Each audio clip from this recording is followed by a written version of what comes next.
کمال ہے. وہ جو جنت کے مالک ہیں انہی کو رلا دیا. وہ جو جنت کے مالک ہیں انہی کو رلا دیا. یعنی آپ یہ سن چکے اور آپ یقیناً سنتے ہیں. ایسا ستہ میں موجود ہے کہ جناب ام سلمہ نے خواب میں دیکھا پیغمبر اکرم کو چہرے پر گرد و غبار، بالوں پر مٹی پڑی ہوئی، امامہ سر پہ نہیں. پیغمبر اکرم کا طریقہ کار یہ نہیں تھا، امامہ پہنا کرتے تھے، اگر حضور کے سر پر امامہ نہیں تھا. پیغمبر اکرم کے جسم پر خون کے چھینٹوں کے نشان، اور پیغمبر اکرم کا یہ حال دیکھ کر جناب ام سلمہ رضی اللہ تعالی عنہا سوال کرتی ہیں، اللہ کے رسول آپ کی کیا کیفیت؟ اے ام سلمہ آج عاشور کا دن، میں کربلا میں صبح سے حسین کے ساتھیوں کا خون جمع کر رہا ہوں، میں حسین اور حسین کے ساتھیوں پر گریہ کر رہا ہوں. مجھے آپ بتائیے برادران عزیز، پیغمبر اکرم نے تو بہت سو کا خون جمع کیا ہوگا، سارے خون بہہ گئے، پیغمبر اکرم جمع کر رہے تھے نا. یعنی میں عرض یہ کرنا چاہتا ہوں کہ اکبر کے سینے سے ابلتا ہوا خون، عباس کے کٹے ہوئے بازوؤں سے گرتا ہوا خون، حسین کے گلے سے بہتا ہوا خون، مگر اس 6 ماہ کے اصغر کا خون جب پیغمبر نے اپنے ہاتھوں میں دیا ہوا، اجرکم علی اللہ، اللہ کے رسول کی کیا کیفیت بھی ہوگی. میں پیغمبر اکرم کو پرسہ دیتا ہوں، اے اللہ کے رسول آج ہم آپ کو حسین کے اس ششماہے کا پرسہ دینے کے لیے جمع ہوئے کہ جس کا خون حسین نے بھی کربلا کی زمین پر گرنے نہیں دیا. عزیزان یاد رکھیے گا، میرے نوجوان دوست خاص طور پر توجہ کریں، یہ کربلا کا واقعہ آل محمد کبھی نہیں بھول پائے، کوفہ کا واقعہ، شام کا واقعہ کبھی نہیں بھول پائے، مگر کچھ اذیتیں ایسی تھیں کہ جن کو خاص طور پر نمایاں کر کے یاد کیا جاتا تھا. آپ کو معلوم ہے نا کہ سید سجاد سے جب کسی نے پوچھا بہت زیادہ مصائب کہاں پر آئے، تو سجاد نے کہا الشام الشام الشام. کأوقات ذلیلا فی دمشق، مجھے اس طرح سے شام میں کھینچا جاتا تھا جیسے کہ میرا کوئی والی نہ ہو، میرا کوئی وارث نہ ہو، جیسے کسی جگہ کے غلاموں کو کھینچا جاتا ہے. اور کیفیت یہ تھی کہ میری ماؤں اور بہنوں کے سر پر ردا موجود نہیں. یہ سید سجاد نے خاص طور پر ہائی لائٹ کیا. تو اسی طریقے سے آپ کو یاد ہوگا امام حسین کی پیاس کو بہت زیادہ یاد کیا ہے سید سجاد نے. قتل ابو عبداللہ الحسین عطشانان، ارے میں کیسے پانی پی لوں، میرے بابا پیاسے ذبح کر دیے. قتل ابو عبداللہ الحسین جائعان، ارے میں کیسے کھانا کھا لوں، میرا بابا بھوکا ذبح کر دیا. یہ 2 حوالے آپ نے سنے. اسی طریقے سے علی اصغر کو سید سجاد نے جتنا یاد کیا ہے، بہت کم آپ کو ایسی مثال ملتی ہے. یہ لٹا ہوا قافلہ مدینہ منورہ واپس آ چکا تھا. شہر مدینہ میں سید سجاد 35 برس تک خون کے آنسو روتے رہے. کوفہ میں مختار کی حکومت ہے اور مختار انتقام لے رہے ہیں. قاتلان امام حسین کو گرفتار کرتے ہیں، ان سے اقبال جرم کرواتے ہیں اور اقبال جرم کروا کے ان کو قتل کرتے ہیں. خولی، سنان، کتنے افراد ایسے ہیں کہ جو اس موقع پر گرفتار کیے گئے ہیں.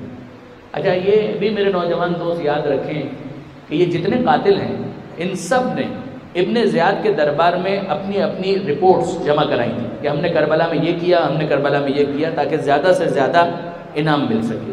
یہ سارا ریکارڈ، یہ سارے دفتر، یہ ساری فائلیں مختار کے پاس تھیں اور مختار میچ کرتے تھے. وہ کہتے تھے تم اقرار کرو اور جو تم نے خود لکھا ہے نا میں اس کے ساتھ اس کو ٹیلی کروں گا، دیکھوں گا کہ تم کیا کہہ رہے ہو، لکھا ہوا کیا ہے. مقتل کا بہت بڑا ذخیرہ اس اقبال جرم کی مرحوم منت ہے. مقتل کا ایک بہت بڑا ذخیرہ اس اقبال جرم کے نتیجے میں ہم تک پہنچا ہے. تو اب ایک شخص کوفہ کا رہنے والا، مختار کا زمانہ، پہنچا مدینہ منورہ. مدینہ منورہ میں سید سجاد کے پاس حاضر ہوا. سید سجاد سے گفتگو ہوئی. سید سجاد پوچھتے ہیں مختار کا کیا حال ہے، کوفے میں کیا ہو رہا ہے. وہ شخص کہتا ہے مولا میں کیا بتاؤں، مختار شہدائے کربلا کے قاتلوں کو گرفتار کرتے ہیں، اقبال جرم کرواتے ہیں اور پھر ان کو تہ دیگ کر دیتے ہیں. سید سجاد نے کچھ دیر کے لیے اپنا سر جھکا لیا، کچھ سوچتے رہے. چہرہ بلند کیا اور پھر کہتے ہیں ہرملہ پکڑا گیا۔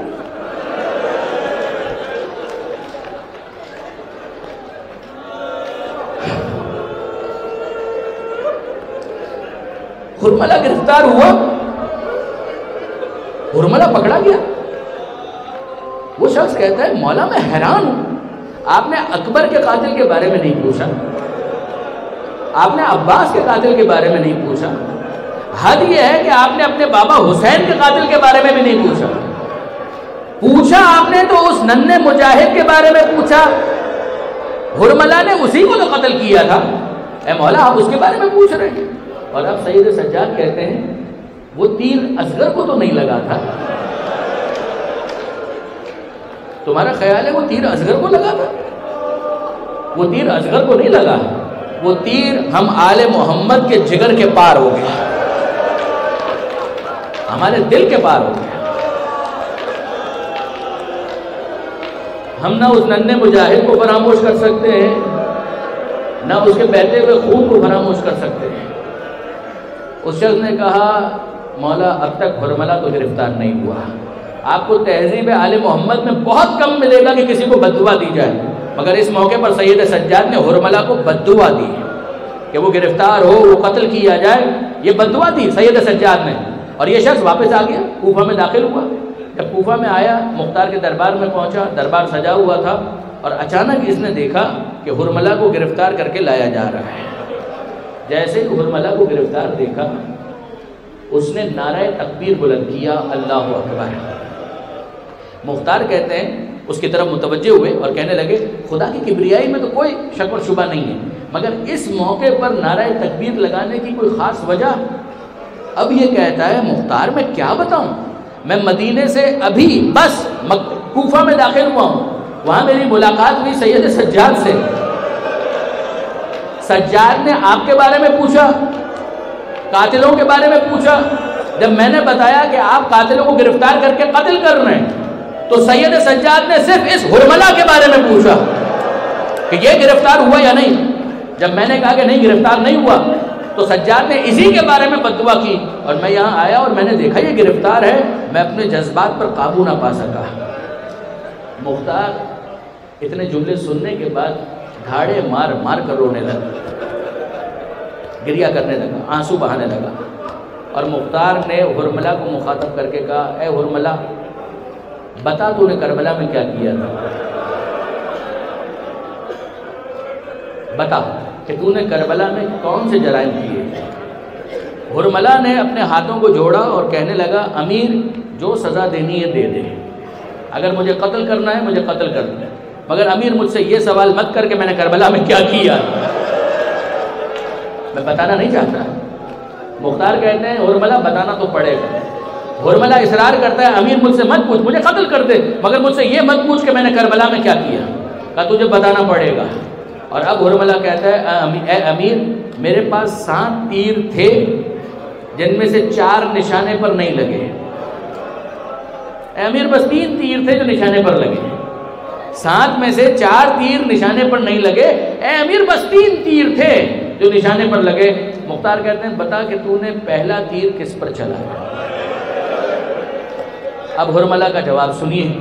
ہرملہ کہتا ہے امیر یہ وہ وقت تھا کہ جب عباس مشق سکینہ بھر کے اجرکم اللہ، عباس مشق سکینہ بھر کے خیمے کی طرف جا رہے تھے، عباس کے بازو قلم ہو چکے تھے، مگر عباس کے حوصلے میں کوئی فرق نہیں آیا۔ عباس گھوڑے کو دوڑاتے جا رہے ہیں اور چاہتے ہیں کسی طریقے سے مشق خیمے تک پہنچ جائے۔ اس موقع پر عمر سعد نے مجھے کہا اے ہرملہ کچھ ایسا کر کہ یہ مشق خیموں تک نہ جا سکے۔ اے امیر 3 بھال کا تیر میں نے کمان میں جوڑا اور جب میں نے رہا کیا ہے وہ تیر جا کر مشق میں پیوست ہو گیا، مشق چھدی، پانی بہا، پھر وہ شیر گھوڑے پر ٹھہر نہیں سکا، وہ زمین کربلا پر گر گیا۔ مختار کہتے ہیں بتا کہ تو نے دوسرا تیر کس کو مارا۔ ہرملہ نے دوسرا تیر اسکپ کر دیا، وہ تیسرے تیر پر چلا گیا اور کہنے لگا اگلا تیر میں نے اس وقت رہا کیا کہ جب حسین مظلوم ذوالجناح کے اوپر ڈگمگا رہے تھے، میرا امام زخمی تھا، سر زخمی، گلا زخمی، تن زخمی، پورا جسم حسین زخمی، مگر اس وقت بھی میرا مولا ذوالجناح کے اوپر ڈگمگا رہا تھا، زمین پر نہیں گرا تھا۔ مجھے اس وقت عمر صاحب نے کہا اے حرملہ کچھ ایسا کر کہ زہرا کا لال زمین کربلا پر گرے۔ اے امیر اس وقت میں نے 3 بھال کا تیر کمان میں جوڑا اور جب میں نے رہا کیا وہ تیر پیوست ہو گیا حسین کی پیشانی میں۔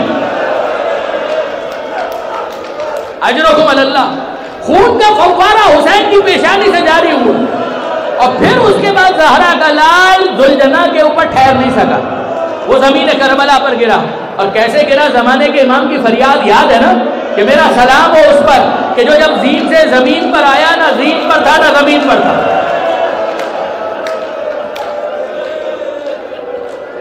پورا جسم حسین تیروں پر معلق تھا، یہ 2 تیر ہو گئے اور اب مختار کہتے ہیں بتا تو نے تیسرا تیر کس کو مارا؟ حرملہ پھر ہاتھوں کو جوڑ لیتا ہے اور کہتے ہیں امیر یہ تیسرے تیر کے بارے میں مجھ سے سوال مت کر، میں نہیں بتانا چاہتا۔ مختار نے اصرار کیا اور اب حرملہ کہتا ہے امیر یہ وہ وقت تھا جب بچہ باپ کے ہاتھ پر تھا۔ حسین کہہ رہے تھے ارے اس بچے کی ماں کا دودھ تک خشک ہو چکا ہے، اگر تمہاری نظر میں کوئی قصوروار ہے میں ہوں نا، اس بچے نے کیا جرم کیا ہے؟ آگے بڑھ کر چند قطرے پانی پلاؤ۔ اے امیر کسی نے پانی نہیں پلایا۔ مختار کہتے ہیں پھر کیا ہوا کہ حسین نے بچے کو زمین پر رکھ دیا۔ اگر تم سمجھتے ہو بچے کے بہانے میں پانی پی لوں گا، لو یہ بچہ ریگزار کربلا پر تڑپ رہا ہے، مچل رہا ہے، آگے بڑھو پانی پلاؤ۔ اے امیر کسی نے پانی نہیں پلایا۔ حسین نے پھر بچے کو اپنے ہاتھوں پر لیا اور کہا بیٹا تم بھی تو حجت خدا کے فرزند ہو نا، بتاؤ تم کتنے پیاسے ہو۔ اصغر نے اپنا رخ کیا فاتح اشقیاء کی طرح، سوکھی زبان سوکھے ہونٹوں پر پھیرنا شروع کی، فوج میں تراتم مچا۔ اس موقع پر عمر سعد نے کہا یا حرملہ اتنا کلام الحسین، حسین کے کلام کو کاٹ دے۔ اے امیر میں نے تیر کمان میں جھوڑا اور پھر اس کو رہا کر دیا۔ مختار کہتے پھر کیا ہوا؟ حرملہ کہتا فتقلب الصبی علی یدی الامام، بچہ باپ کے ہاتھ پر منقلب ہو گیا، بچہ ذبح ہو گیا۔